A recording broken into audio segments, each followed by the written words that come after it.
Hello, welcome to another exciting episode of Pete vs. Anxiety. My guest today is a holistic pediatrician, if I can read today, a midlife transformation expert who helps women in their 40s, 50s, and 60s navigate hormones, heartbreak, and healing. Please welcome in Dr. Sue McCreadie. Dr. Sue, thank you so much for being here. Thank you, Pete, for having me. It's a joy to be here with you. Oh, I'm very excited for this one, guys.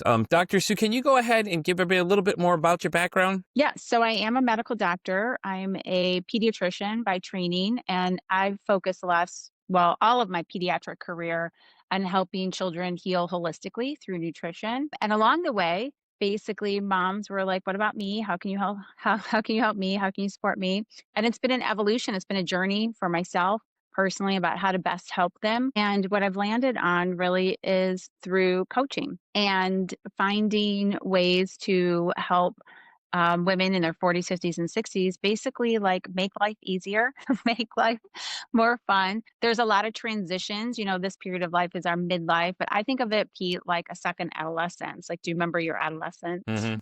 Yes, I do. And yeah, and it's like usually most people are like, adolescence is kind of stretchy. It's a little uncomfy. It's way hormonal. Like emotions and are different, and relationships are changing, and you're figuring out your identity and who you are in the world, right? I feel like all of that is shifting again in our midlife, and so that's what I really help women through that transition, emotionally and spiritually. Yeah, I could feel the whole, it's kind of changing the way you feel about yourself because since the beginning of this to where I'm now, I've a lot of things have changed for me. I've gotten into energy a lot more. I've understand the Hmm. principles that I've been enthralled with tarot card reading. And the other reason that Dr. Sue is here because she also does numerology, which is an interesting topic because I've always wondered what it is.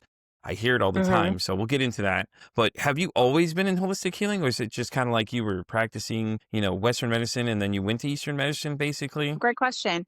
Yeah, so no, I was introduced to it in my fourth year of med school.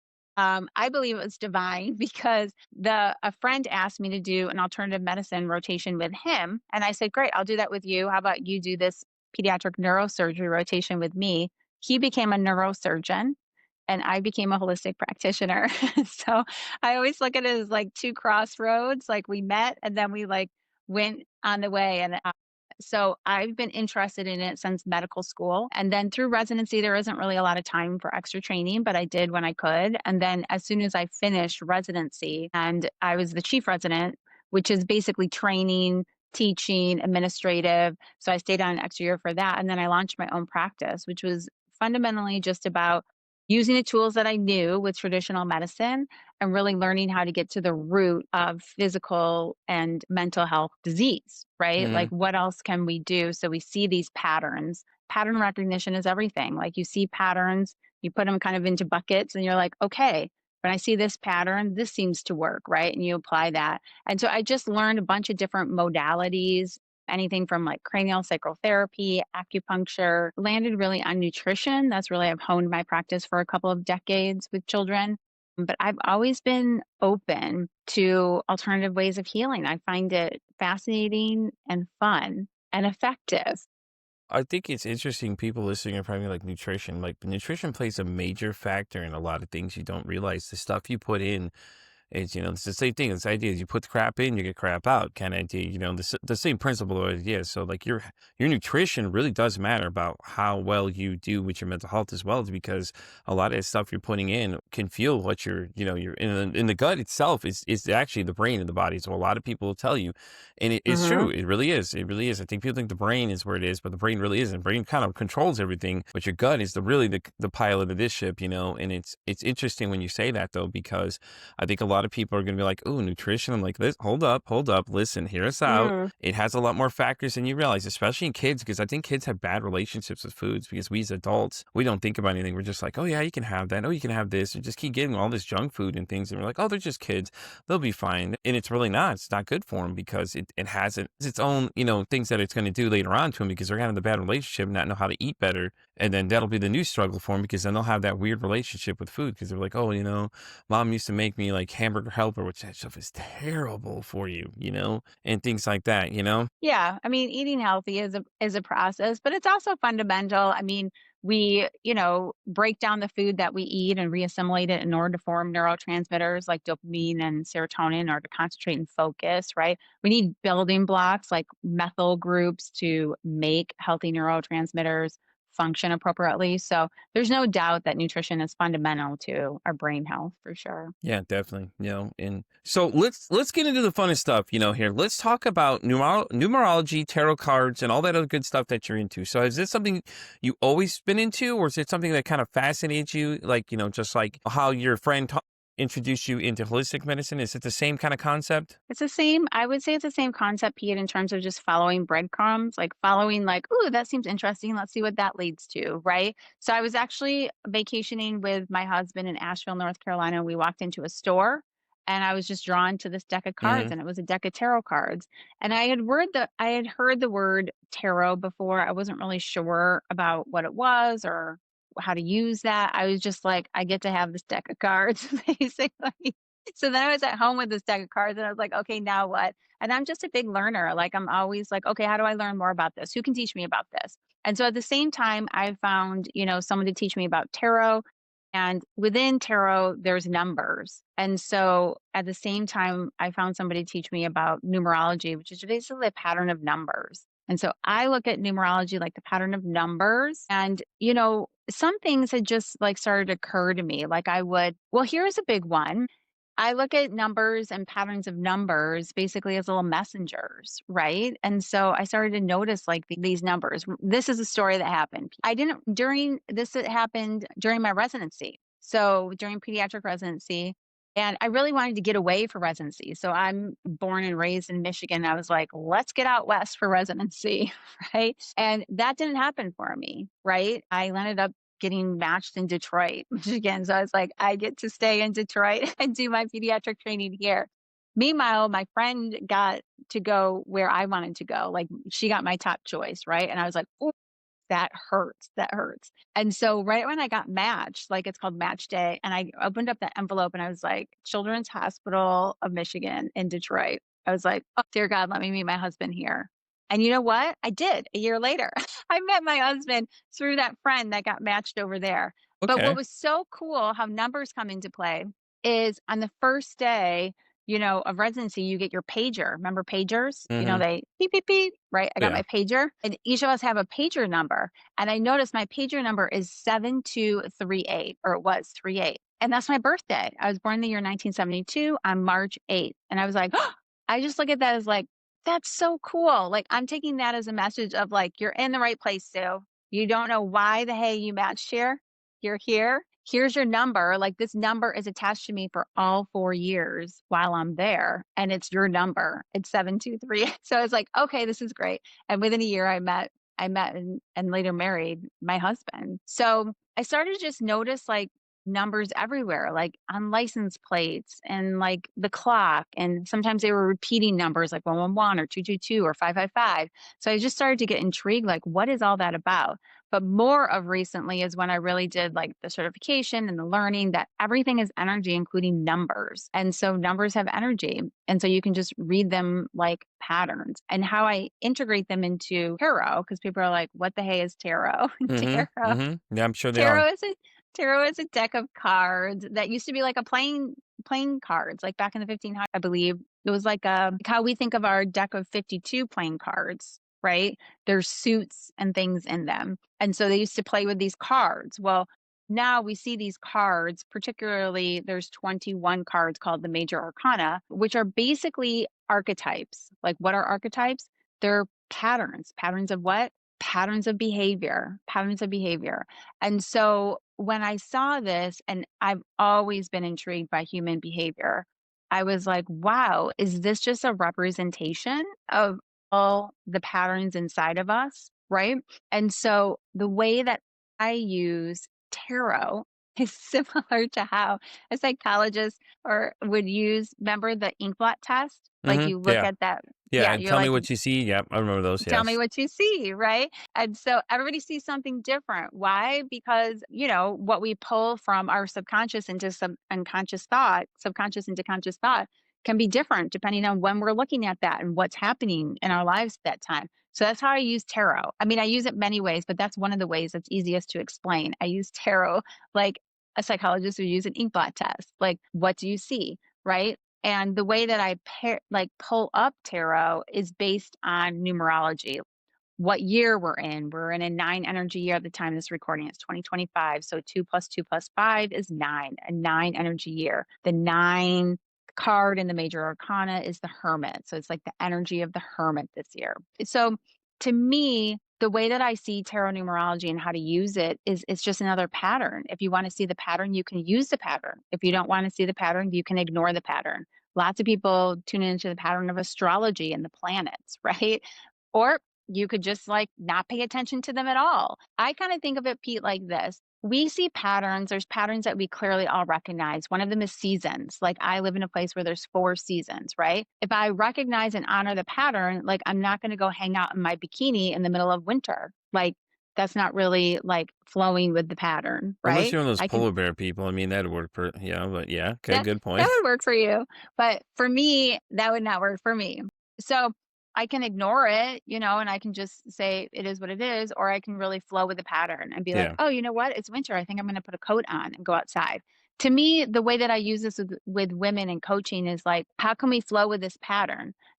And there's so much in numerology. Like just to keep it simple, you can also get down to like harder, like 52-day patterns that we're always cycling through with astrology and things. So there's a lot in there, but in general, I see tarot and numerology as a pattern of numbers and a pattern of like behaviors, yeah. archetypes. No, I see. I'm fascinated because, like I told you before we started recording, I've had experience with tarot cards. We've actually had several times in this show where someone's done an oracle reading, and they've been very interesting to see. Like oracle cards, you take out the single card or whatever. They start shuffling the deck. It's weird. It's a weird process to me, but it was so fascinating because they shuffle, and then all of a sudden cards fall out, and you're like, okay, what are those things? And then they start explaining them to you because we did a whole episode on astrology. We actually looked at my birth chart, and it's funny when you said astrology because it's interesting when you get to each house where the stars align to where the houses are and what goes in those areas. So like my areas were very interesting. So like we went through what every house was, but when we got to my area,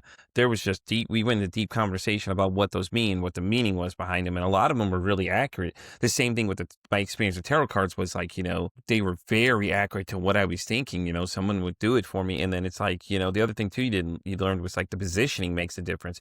Is it up? Is it going bottom, top to bottom, top, the positioning makes a big difference too, because I didn't even know they even made sense either. To me, I was like, okay, I've seen them before. My brothers had some before we were younger. I never really understood the power behind them or what they do, and then somebody had introduced them to me and I was like, okay. And then when they did a reading, it was so fascinating because it was like, okay, well, this is a little too accurate to be something just kind of a hoax, like a little novelty card. I'm like, and then you start to realize, and my wife had a book and it has all this stuff in it. And it's like, it goes real deep. And I was like, okay, well, I'm really fascinated. What does that mean? She says, hold on, I'm looking to see. So she would check the book to make sure the accuracy of what she was reading was right. But the position makes a difference between what it is, what the meaning of the card actually means. It has its meaning, but then where the position has actually another meaning to it as well, which is very fascinating because I was looking at it, I was like, oh, this is pretty cool. And then just started reading it back to me. And I was just like, oh, okay, never mind. We're hitting home on this one a little too close to home here for this to be something that just kind of like, oh, these nice little, pretty little cards. It's like these are really hitting home with things. I think the way also too that like to me, I look at it as another tool in the toolbox, Mm-hmm. A lot of people, for mental health, they'll have meditation, they'll have Mm-hmm. yoga. One for me is tarot numerology. I look at the numbers for the day, I do the tarot card pull. Like, I look at this as like, how can I flow with this pattern? Like, Yeah. how can I find more ease in what's happening right now? But I also don't see it as like, it's not predetermined. It's not, to me, it's not about fortune telling or anything like that. It's just a way to activate, awareness within Mm-hmm. you that, so you can get deeper insight into yourself. And that's a big thing. Like, I'm not telling anybody anything. I'm just like, what I'm helping them activate what's already inside of them, their soulful medicine. I'm helping them activate what they already know to be true, but maybe it just got a little bit buried Yeah. underneath. Yeah. Yeah. I know we were discussing too, the topic for this conversation. We also included intentional journaling and post-shower Mhm. forgiveness rituals. Can you elaborate on that a little bit? I know intentional journaling, obviously, from what I'm thinking right now before you explain this to me, is just like, what are your intentions for the day or your intentions for the week? Or am I close to what that was referring to? Yeah, or also, well, okay, like, I think of have you heard of Byron Katie? Byron Katie's work, The Work? I That would might be that have. would be, like that would be a great thing you can highlight in these show notes. I'll Okay. send you the link. But Okay, anyways, definitely. that to me is, like, very intentional journaling. So it's like you are working through something. Like Okay. you have an intention of, like, I just did recently, like, I was enraged. I was like, "Wow, I am feeling rage right now." Like, you wanna take someone down, right? And every emotion has a message. And so intentional journaling is one of the ways that you can get underneath to the message underneath the emotion, right? And so you can use a practice like Byron Katie's The Work and really get underneath that, right? So to me, that's like journaling with an intention, journaling with a focus. Like, I want to understand the message of this emotion. Right. Does that make sense? Yeah, oh, it makes perfect sense for me. Actually, in fact, when you send me the link, I'm going to go look at it for myself because I kind of want to check it out and see how it works for me too. Because I feel like there's moments where I need to go back and do just that, just figure out why it is that happened and dig deeper into it. So maybe it'll help me better understand certain things or why I was mad in the moment and stuff like that too. So I find it very fascinating. So what is post shower forgiveness rituals? I'm kind of curious what that is. So another thing, I mean, again, I love the name rituals. Mm-hmm. Rituals to me sound fun. They sound like something that's going to bring me peace and ease and joy, and they're repeatable. So one of the things that I do for mental health as well is I mean, I don't do it every day anymore, but I can always bring this practice back in, which is when you're stacking, to bring in a new habit in, and like habit stacking, right? Mm-hmm. So one of the things that I always do after a shower is I lotion. If I don't lotion, I'm Well, going to okay, I'm be following you now. Okay. yeah, I'm gonna be very dry, Pete. So, as I put in the lotion, there is an ancient Hawaiian prayer called the Ho'oponopono. Mhm. It's a prayer of forgiveness, and it just has 4 phrases. I love you. I'm sorry. Please forgive me. Thank you. And this is something that you can do forgiveness for yourself, like of, all your shortcomings, all the things you've done wrong before, whatever it is, you can forgive yourself. So that's one of the things that I do. Like when I lotion up myself, I'm doing a prayer of forgiveness for myself. But you can also do it just holding space for somebody else. You can envision somebody in front of you that you're having a hard time, like, forgiving or still holding resentment towards, right? You can really envision that person before you and saying the Ho'oponopono for them. And that's a lot of, like, what I find personally for myself when I'm in these mental states that don't feel great, like rage, anger, frustration, overwhelm, disappointment, sadness, grief, depression, anxiety, worry, stress, is that I'm I'm not at peace. In essence, I'm not at peace with something, right? I'm focused on what's not going right, or I'm focused on the past, or I'm worried about the future, or I'm focused on what I don't have versus what I do have, or I'm focusing on what I can't control versus what I can control, right? Or I'm creating some kind of meaning from the experience that's happening that's not empowering me forward, right? And so to me, to get to a better mental state, a beautiful state, I really get to shift that, powerfully shift that. And I can do that through so many things that we talked about today. I can do that through tarot numerology, meditation, yoga, post shower rituals, the Ho'oponopono prayer. So it's really just like gathering to me. I look at it as like, what's in my toolbox and which tool am I going to bring out today? Right. You Definitely. know? So let's talk about rewiring our inner critic. I think it's a very interesting topic because I think we all Mm. criticize ourselves harder than most people do. Like people could criticize me all day, but I'm my harshest critic. And we hear that a lot when people say that. They say, well, I'm my own worst critic, What do you have some tips for people to how they can rewire it to better think better about it, like not be so harsh on themselves? I mean, because we all make mistakes, things happen. It's how Hmm. you recover from that mistake is really what goes on next. I think the things that we've been talking about are all ways to do that. I think Mm, when I get into those spaces, I try to think of what a friend would say to me or what God would say to me, what source would say to me, what love would say to me, right? I think a beautiful thing that I always go back to, Pete, is like, what would love do or what would love say? yeah, Would love say, "You suck, you're worthless, you're nothing, you're always doing it wrong"? Would love say something like that, right? No, love would not say that. And so I love that because I believe our natural state, like our and why it feels so beautiful to be there is a loving state. It's a peaceful state. It's a joy-filled state. It's a place of equanimity. And asking that question, like, what would love do? Or like, what would love say to you right now, Sue? If I'm in one of those states, what would love say? yeah. No, I agree. I think that, we're just hard on ourselves. Some people just are. And I just think a lot of times it's how they're raised too. People are just told, not talk about their inner feelings and things like that too. So if they were to bring out their own inner critic, it's like, you're just attacking yourself constantly. And then, everybody else, it's like, it's hard, because people get in that state, especially with anxiety for me, it's hard because my brain will take things and just run with it. So like if I do something, I really dwell on that thing. Like I'm really dwelling on it. Like it locks in and it just stays there. And then it just keeps playing repeat and repeat. And then, my brain takes it to 1,000 miles, just starts going. And I have to battle it a lot of times, so it's hard for me sometimes, like when I do things and I start judging myself, I'm harder, like 1,000 times harder than most people think I am. Like, everybody could criticize me,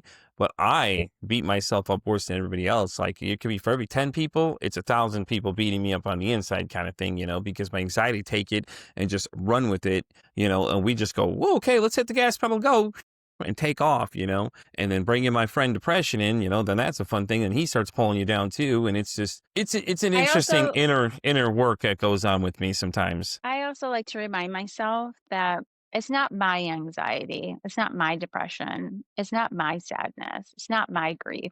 It's a pattern. It's a human experience that we all share. And so to me, it's like when I'm able to isolate that, say, and like say, oh, there's sadness again. Yeah. Like, what is sadness here to say? Right. And why am I experiencing this right now? It creates like some space and grace for me to like separate like rather than assume like I am not, our natural assumption, like after my dad immediately passed, like I kept on saying, I'm so sad. I am so sad. I am so sad. Right. It's really like, am I sadness? Maybe in that one moment. Right. But I'm actually feeling sad. I'm experiencing grief.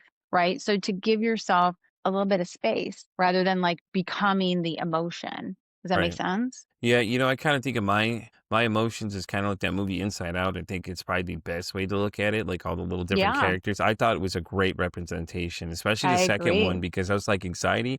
Yep, that's mine right there. The little crazy haired looking person. Yeah. I said, that's mine right there for you, man. Just all over the place, because it's just what it's like. It gets in your head and just starts, okay, here we go. Da-da-da. It's like, yep, and that's how to me I thought as soon as I saw the movie, I was like, man, I could relate to this movie 100%. This is so hilarious, because the little characters identifying as different things, So when you were talking about sadness, I'm thinking of that character the whole time, like, yeah, Yeah, she's kind of like you. She has the whole posture, like how we all, she's like like she's slumped down, yeah, right? Anxiety is kind of like, oh my gosh, you're like right, crazy. yes, And I think it's also a beautiful way to better understand humans, hmm like when you see fascinating behavior where you're like, why the hell did they just do that? You can just be like, whoa, is that anxiety? Is that grief? Like, what is that? What is that that's happening right there, right? anytime I meet somebody and they start talking about something mental health related, like I'd say, take for example, the other night, I work nights. So like I was at work the other day, this guy comes in and he starts mentioning schizophrenia. So I was like, hey, listen, can I ask you a question? And he's like, yeah. And I said, do you hallucinate? I'm asking this from the aspect because I'm very interested when I meet people with these conditions. I explain to them, I do a podcast and I'm asking strictly from curiosity. I'm not trying to be rude. And he was like, I do a little bit. And he was explaining to me what it was. And it was a very interesting conversation, but I always lead with, I have a podcast. This is why I'm asking you these questions. I am very fascinated in what you deal with, because a lot of people you meet automatically assume that everybody has schizophrenia always hallucinates. And it's not the case for Mm. everybody, but it's different how people react to it differently. And I explained that aspect to him, that it's like, listen, man, I'm just interested in your perspective on what it's like for you. And he's like, yeah, I go into a state of psychosis. And he went into great explanation. It was great because I was like, I think that the first part of what I shared with them, was it was so fascinating because every time I hear something like that, I'm always fascinated being in the space that I'm in now because I always want to know more. And every time I ask somebody something, I always make sure I explain to them, like, listen, I am asking strictly from the fact of knowledge. I want to know more about what it is for you because I meet different people all the time with different conditions. And it's always interesting to get their perspective to better understand for people to understand that everybody doesn't react the same way. So say somebody has depression, everybody doesn't do the same things everybody else does, or like schizophrenia or some of these other ones, like multiple personality disorder is an interesting one too. If you get into that one, the way people react with that one is way different than most people would think it is, and it's, some are like the movie, like that movie Split where the guy had the different personalities. Other people, it's not so much like that, everybody has different things, and we had an author on the show. She was doing 100 interviews with people at DID. And I was like, listen, okay, so let me ask you, what is the most common thing that popped up amongst those 100 interviews? And, we were discussing that. So anytime I meet somebody that says they have something, I'm always like, listen, can I ask you a question? I'm always curious to know more. I'm always fascinated because I'm just so drawn into, because I'm like, I want to know more. I want to know like what it's like for you. That way, when I'm talking to other people, I can say, I met somebody and this is how their experience was, just to keep emphasizing that, we are all different. If you see something, don't be afraid to ask questions, like anybody with something that you may not understand, like there's something wrong there. It's not that they're crazy. It's not that they're weird. It's not that they're overacting. Something is driving them to act like that. And I think people's first notion is to judge everybody. And I don't know why they seem to need to do that. It's like, ask questions, because a lot of times, respectfully, these people will tell you about what it is. They'll explain to you what it is, and maybe you can better understand what people are doing. And that's the whole point of the show here, is like, not only to talk about mental health, not only to create that safe space for people to share their stories, but I want people to understand that people that deal with these things, there are different things and different, some patterns they stick to and some they don't, which is great because, everybody is different. Amen.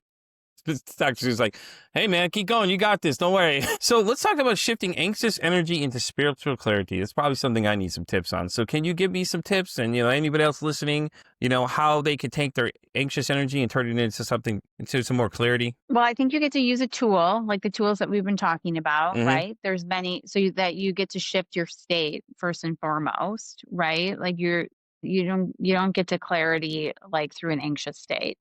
Of course not. No. Yeah. So you get to shift your state. I find like shifting your physiology is the fastest way. So however you get to do that, like you can take a few deep breaths, you can kind of pump your arms up and down. You can, go for a walk, get out in nature, lie down on the grass, look up at the sky, stare at a flower, stare at a candle, go for a long drive, like something to really shift your state. And then what you get to shift next is just to notice like what you're focusing on. Yeah. Yeah. Would you say grounding is a big technique too? Like going outside, just like out your shoes on and just kind of walk in the grass a little bit and recenter yourself. I know some people, I know my friend Catherine, she tells me like go hug a tree or something like that too. Just kind of ground yourself basically, essentially. Yeah, I think we get to ground ourselves in all different ways. Like I Yeah. probably wouldn't go hug a tree, but would I go for a walk in the woods? Yeah. Yeah, I'll definitely go for a walk in the woods, right? So I think finding the ways that feel good Mm-hmm. and grounding for you, but changing your state is definitely one of them. And we do that through our physiology. Like you could splash your face with water, you could go brush your teeth, you could take a shower, you could drink a glass of water, anything that shifts your physiologically, like your body state, right? Then the next thing is really to just notice, become aware of what you're focusing on. So normally when we're in an anxious state, well, let's just play this game, Pete. Let's Okay. just play the game Let's with do it. you. Let's do it. Okay. Let's do it. Okay. So think of a time when this could be like earlier today, yesterday, 5 years ago, during childhood. Think of a time where you felt anxious. That's something we were talking about, where you felt anxiety or worry. And in that moment, what were you focusing on? Were you focusing on something you can control or something you can't control? I think it's more something I can't control. Yeah. Were you focused on what you like, something you already have or something you don't have? I think it's more something I didn't have. And were you focused really in the present moment at that time? Or are you like worried about the future? Worried about the future for sure. When it comes to my anxiety in a lot of situations, that's what I do. I Yeah. start like it starts building up, and I start like forecasting what I think the future will be. So I do a lot of, try and predict the future kind of thing. Okay. Beautiful. Now I want you to like scramble that, like erase that. Just take a like the chalkboard, right? You take like the eraser, you just kind of Yes. like erase Okay. that, Okay. right? Now I want you to go to a time where you felt like either peaceful, joyful, excited, in like some place that you would love to be in that state all the time. Okay. Could be are you there? Yep. I'm there. Okay. Now, in that state, what were you focused on? Were you focused on what you do have or what you don't have? What I do have. And were you focused on something you can control or something you can't control? It was definitely something I can control. And were you focused, were you, worried about the future or were you more in like the present moment? Surprisingly, no, I was worried about the present moment. Yeah. And so, yeah, you can open your eyes. You Okay. see the difference? Like Yeah. we create our emotions. Mm-hmm. We create our emotions based on what we're focusing on. We also create them based on the meaning that we're creating from the experience, right? That's why people can go, like two siblings can be raised in the same environment, experience the same quote unquote trauma, right? And come up with totally two different meanings about what that means about their life, Yeah. I right? think. One could say, I'm going to amount to nothing. And the other says, I'm going to work my tail off and create something extraordinary, Yeah. right? Yeah, they see it differently. A lot of times you see when people write like memoirs and things, you always have that other person that's like a sibling or something. Well, that's not what happened. No, I'm telling you what my feelings were about this. Okay, whatever your feelings are, that's okay. But respectfully, these are my decisions. This is how I see it happen. And everybody has, just like you said, has a different way they look at things because everyone sees it from a different way. That's a We. great way to say it, Pete. It's like you change your story. So we all have a different story, right? So Hmm. to get back to your question about like, how do we get from an anxious, like unclear state to a clear state? We get to change our state, right? Like change your physiology, change what you're focusing on, right? That will loosen up and allow you to change your story, like change your Hmm. story around what's happening rather than like, oh, life is happening to me, life is happening for me. Yeah. This is Well, the because think worst about it, thing because that happened. Well, maybe this could be the best thing that could Because happen, a memoir is just right? like telling a story, but it's telling your story. You're telling your story from your perspective, just like an author would. You're telling your perspective. Now, this is my perspective from this quote unquote character in the story, which is you. You're playing yourself, and then obviously the other supporting cast come in and they'll say, oh, no, this is the way I see it, which is great because respectfully, that's your opinion, but this is how I'm seeing it. And I think a lot of times when people get in arguments, that's the problem is everybody tries to tell them what they're thinking. But it's like, listen, I'm telling you how I see this. Now, respectfully, you have your own, you felt another way, you seen it another way, but this is how I see it. And a lot of times you get that response when it comes to memoirs and things because people are like, well, this is my story. I'm telling you exactly my eyewitness account. Okay, cool. Okay, this is your story. But then other people say, oh, no, that's not the case. Or the person that they're, say it's like, well, they had differences with their mom. My mom and I obviously see things differently. We haven't seen anything, respectfully, haven't seen anything eye to eye in a long time. She'll say one thing happened. I'll tell you what I know what happened. And it's just the constant friction of that's just what happens. So, it's always how it is. And I think, their story is really what you're seeing. But a lot of people always want to tell you that your story's wrong. But, just like with my anxiety, that person, that other person is basically my anxiety is telling me, oh no, this is not the case. This is what you need to start believing. A lot of times I listen to it because it's so powerful at times. Other times, I don't let it bother me. And it's where I'm getting to that point because a lot of times, if it takes over, it starts forecasting the future and basically essentially fortune telling what the future is. And it'll start creating new ideas. Oh no, this is what's happening. Well, the way that I think of it, to get back to your question about like Hmm. how you get from an anxious state to clarity, right? You can think about it like your state determines your story, determines your strategy. So if Hmm. you're in an anxious state, you're going to create a very anxiety worried based story. Yep. Good point. Good And point. then more of like a worry anxiety based strategy, right? Versus if you're in a peace filled or kind of beautiful or a loving state, you've created a more empowering story and a more empowering strategy can develop from that. That makes sense. Yeah. Oh yeah. It makes perfect sense to me. Yeah. So the big thing of all of this is that we create our emotions, Hmm. right? There definitely are physiological things like we started and talked about, like there are nutrition, of course. We live in physical form. We're like plants and animals. We Yeah. need physical nutrition for a healthy, balanced state. And also, though, our mind is very powerful and we create our emotions based on what we're focusing on and the story that we're creating around this experience. And so, to get back to clarity and a clear strategy forward, we get to go back and focus on changing our state, Hmm. right? So I find like a lot of people are trying to come up with a better strategy, but they're still in a crappy state. So it's like first you go back and you really work on changing your state, like shift your physiology, right? Get moving, get your arms pumping, then start realizing, coming to awareness. What am I focusing on? Like, how can I shift my focus of what I do have, what's already here, what's going well, right? What I can control, what I can influence. And then from that place, you can create a much more empowering strategy, like a 1, 2, 3. Here's a 1, 2, 3 of what I get to do next. Yeah. No, I suggest to people too at home, breath work is really great too for refocusing as well. I don't know if you, Dr. Sue, you've ever Hmm. practiced that before.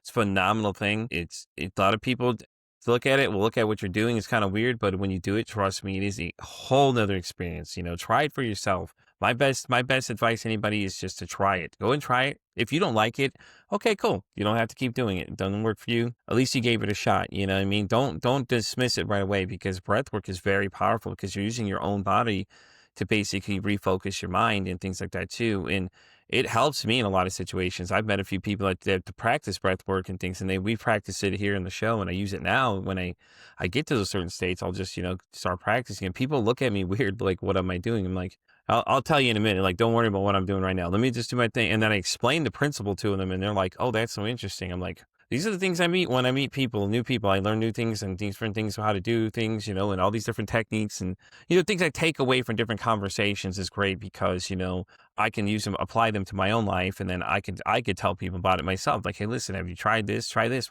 try this technique, something they may have never even thought of, and things like that too. And I explain energy to people a lot of times too, that whole principle of, like we attract the people we want and we expel the people we don't want, kind of state of thing, and a lot of people look at me weird, and some people are like, okay, well, it's like everything has energy. Like you said in the beginning, everything has energy. Think about it. Everything has molecules that create energy. It's the same principle of an idea is that, like I can tell most conversations if I don't like people in the first like few seconds. It's just that energy they give off. It's that sense, like, I call it my spider sense. I'm a huge nerd, so I call it my spider sense. I coined the term from, this Spider-Man thing. But, it's like, I just know. But then I can also tell when people are really, bothered sometimes, is I'm really good at reading body language on some people.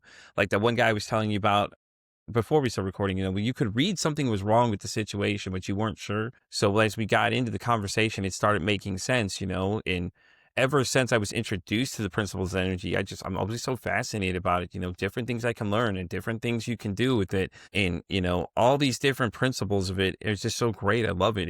It's so fascinating. I've tried to tell everybody about it, but it's not for everybody, which is okay, because that's the great thing. That's why, like I said, therapy is not for everybody. Therapy may not work for you, may not work for I. But you having people like Dr. Sue here, that are doing different things, it's great. We can highlight what she's doing, and you guys can go check out everything she's doing. So, Dr. Sue, we're at the part of this interview. Well, we're going to flip the script a little bit. We're going to do something fun here, okay? So I asked Hmm. all my guests a question, the same question I stole from somebody else I know. It's basically a question she asked when we interviewed. So the question to you is that if your mental health had a song, what would your song be? I mean, the first word that comes to mind is love. Okay. So what would the song be? Yeah. I mean, I don't know that the song even has lyrics. Okay. That's it. It just feels it just feels very loving. Yeah, I love it. It's an interesting But answer though, because some people come up with bands say, like, well, a certain song resonates them when as soon as I ask them that question. So I think your mhm. answer is a very interesting one too, though. If that's what resonates with you, which is great because it's interesting to hear people's responses to that question, and there's no wrong answers to it. It's always fascinating to hear what first thought that comes to mind. A lot of people are like, damn, how should I break it down? Like, you could break this down as complex as you want it to be. Some people have 15 different answers to it. Some people have one, but I love your answer. I think it's really great because that's just the focal point is just love. The first thing that came to your mind when you asked that question was just that. So I loved it. I thought it was an interesting answer. So my next question for you, and the reason this podcast exists is that if you could break the stigma about mental health. Now, when I say that, I mean anything that you hear people talk about these days that you just feel like you just need to stop believing it. What would that be? That I need to stop believing. No, that you think other people should stop believing. Like if you say you're going around, you hear people start talking about anything related to it, and you just hear them talking completely incorrect. Is there something that just sticks with you Mm, that like, hey, listen, stop believing this. This is not right. I don't know if it's mental health per se. I mean, I think the thing that really bugs me most about mental health is when people say you're crazy or that's Yeah. crazy or they're crazy. Like that still is just like, really? Right. Yeah. Yeah. So, but I would say the principle that I think the vast majority of mental health that is misunderstood is how much control you have over it, how much influence you have over your mental health. Just coming from a place of, you know, myself and where I was in med school and working with a psychiatrist myself personally for, she had a name for it, which is great. But I would say primarily it was like grief. It was Yeah. sadness, and at that time, you kind of feel just like out of sorts and out of control. Like this thing is happening to me. Like I can't control this. And that's what I think is a real misunderstanding. Like you can. We just spent a good majority of this podcast talking about how you can control your mental state, Yeah. right? And so I think that's the real thing. And that's what I teach my girls too. My children, I have three, young adults and teens and, it's what are you focusing on? I catch myself. I do this with myself. If I want to get out of sadness and grief, like yes, everything is something you get to process through. And then also, okay, I want to get back to a beautiful state. Well, what am I focusing on? Yeah. Right. So I think that's probably the biggest thing. Does that make sense? Yeah, I think it makes a really good point that we focus on the sadness part of like, oh, this person's gone, but we don't think about how to get back to our normality of life itself. Some people let it just take over life and consume other people like yourself. Like you're okay, well, listen, all right, I grieved about this. Now let me get back to that happy place where I want to be again, and things like Yeah. that And it's too. not like grief doesn't come back. Grief come back again, and then I you're love like, it. hello again. I think Hello again. think it's a great point, Dr. Yeah. Sue. I really do. Well, thank you so much for coming today. Before we start wrapping up, can you go ahead and tell everybody where they can find you? What's the best way to reach you? Your website, social medias, wherever you want to plug. You go right ahead and let them know. Yes, the best place to reach me is on my website, drsuemccreadie.com. So drsuemccreadie.com. And there you'll find a fun quiz. Let us be fun. Like mental health can be fun. So there you'll find a fun quiz to learn more about yourself, what personality type you are. If you are in midlife, 40s, 50s, and 60s, it's a fun quiz to really learn about your gifts and maybe the challenges you might be experiencing right now and then how to move through those. Well, thank you so much again, Dr. Sue, for coming. I appreciate you being here. This has been a great conversation. Thank you, If Pete. I will definitely put all those notes in the show notes where to get her website, all that kind of stuff. And as I always say, guys, it costs nothing, absolutely nothing to be kind to somebody. One kind act you can do can save someone's life, or hell, you can save their day. I'm Pete for Anxiety, signing off saying, don't ask how your day is today. Say, hey, how's your mental health today?